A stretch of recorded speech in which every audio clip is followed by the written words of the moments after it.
दुनिया में कोई भी जगह हो, भारत देश और भारत को रिप्रेजेंट करने वालों की पहचान इंडिया नाम से ही होती आई है। Narendra Modi, the Prime Minister of the Republic of India. A very good afternoon and namaskar, Honorable President of India. And hello to India.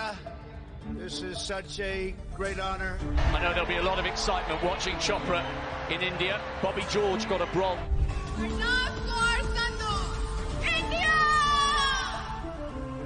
लेकिन जब राष्ट्रपति भवन में G20 समिट में शामिल वर्ल्ड लीडर्स के लिए आयोजित डिनर के इनविटेशन भेजे गए तो उसमें प्रेसिडेंट ऑफ इंडिया की जगह प्रेसिडेंट ऑफ भारत लिखा गया, जिसके बाद से कंट्रोवर्सी शुरू हो गई। तो क्या ऐसा लिखना गैर संवैधानिक है?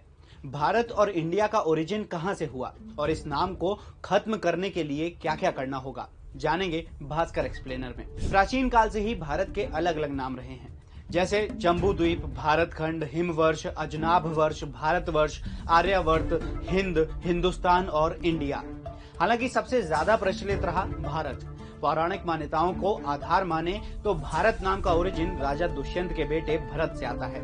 चारों दिशाओं को जीतने के बाद उन्होंने अश्वमेध यज्ञ करवाया, तब से उनके राज्य को भारतवर्ष कहा जाने लगा। ऐसे ही विष्णु पुराण समेत कई हिंदू और जैन धर्म के ग्रंथों में भरत और भारत का जिक्र मिलता है। अब जानते हैं कि इंडिया का ओरिजिन कहां से हुआ। इस शब्द को सबसे पहले 440 ईसा पूर्व यूनान के इतिहासकार हेरोडस ने यूज किया था। फिर 300 ईसा पूर्व यूनान के राजदूत मेगस्थनीज ने भी सिंधु नदी के पार रहने वाले लोगों के लिए इंडियन शब्द का इस्तेमाल किया था।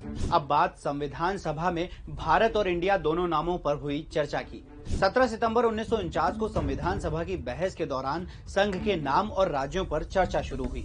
संविधान के मसौदे के अनुच्छेद 1 खंड 1 में mention India that is Bharat पर तीखी बहस हुई। सेठ गोविंद दास और एचवी कामत ने दोनों नामों पर अपने तर्क पेश किए, लेकिन कमेटी ने कोई भी सुझाव स्वीकार नहीं किया और अनुच्छेद 1 खंड 1 में लिखे शब्द ही लागू रहे।